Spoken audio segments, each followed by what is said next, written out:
Chapter 13. We're going to be late for church. Blake's eyes fluttered open, and he stared at the ceiling.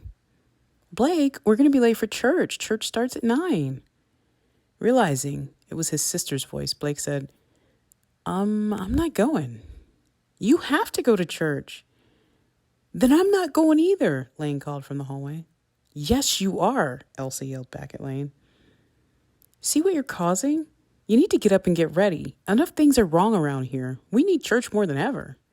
Blake flipped over and buried his face in the pillow. Elsa sounded anxious and distraught. He desperately wanted to sleep in, but he was trying to normalize things for his siblings. They expect to go to church. I need to make it happen, he thought.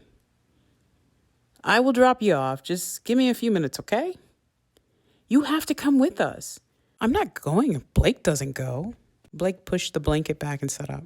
Okay, let me get dressed and I'll take you, Lane, and Luke to church. You have to come with us. Can't we just be a family again? Elsa's voice cracked. It was clear church was important to her, and at one time it had been the basis of his life. What had happened? How had he lost his way? Okay, let me get dressed. Boys, get ready, Elsa yelled as she left the basement. 15 minutes later, Blake was dressed in a suit and tie. All right, it's time to go. We didn't have breakfast yet, Luke said. I promise you a gourmet meal after church.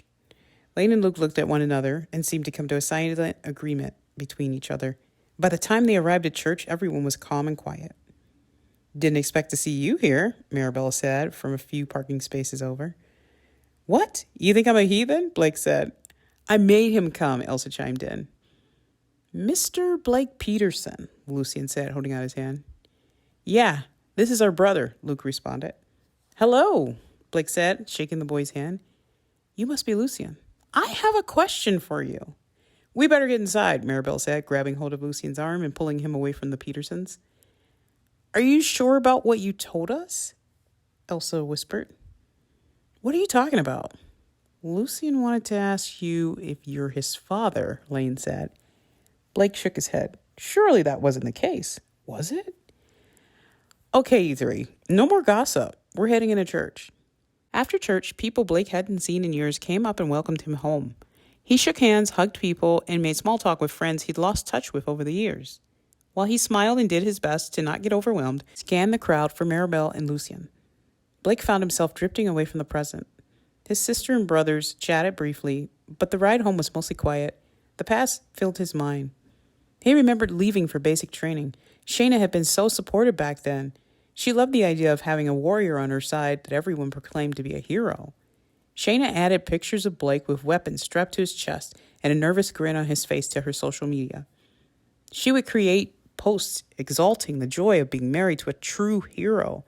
But when Blake came home, things changed. The nightmares didn't start immediately, but within a few weeks of being home, Blake was waking up screaming. First, he'd dream of a group of children who were playing in a field. One of them, a young boy, would walk towards him with a smile on his face and his hand outstretched in a peaceful gesture. Blake would nod and head for the child, but as soon as he got within a few inches, someone would yell, "Bomb! Bomb!" which meant he needed to eliminate the perpetrator, something Blake couldn't bring himself to do. Blake would wake up with a jolt, covered in sweat. The other dream was about leaving fellow soldiers behind. It was always the same scene, a building engulfed in flames that were so hot Blake couldn't make it through the doorway.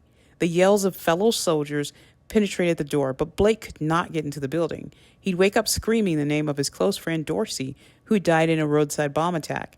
Shayna had been understandably disturbed, and after a few weeks, she started going out at night and not coming home until the next day. Blake understood that she was scared of the episodes. Anyone would be. But when she started spending multiple days away from home, Blake confronted her. Shayna, we're married. If you're not coming home, you could call and let me know. I feel like you've changed, and I don't like who you've become. I went to war. Of course I've changed. There's no easy way to say this, but you no longer fill my cup. Blake hadn't known exactly what that meant, but he understood her meaning. After all these years, it was over. Shayna loved the glory, but none of the pain. After asking her to go to counseling and working through the PTSD for months, Shayna finally told him that she'd moved on. I just want the kind of life you can't give me, Shayna told him. It's not personal. Blake did his best to let Shayna go, but he felt like the time they'd invested was something to consider before ending the relationship. But when he came across Shayna in a restaurant with a man sitting in a booth, all cozy, holding hands, Blake knew it was time for him to move on with his life. He moved to New Orleans, but when Alexis called and said the family could use his help and she'd scouted out a job for him, Blake thought, why not start over? Now he wasn't sure he'd made the right decision. Blake, are you okay? Elsa asked as they pulled down the dirt road to the house. Yeah, I'm just getting used to being back and friendly, waiting for it to feel like home again. Gone to get my lady, the most important thing in my life.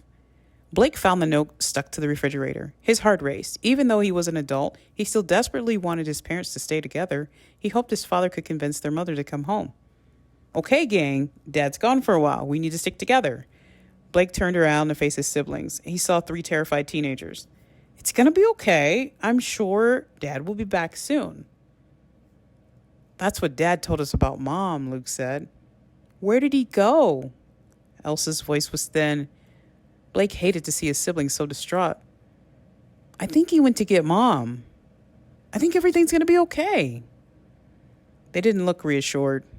Blake didn't know what to do, but he walked over, gathered the 3 of them into a group hug, and held them tight.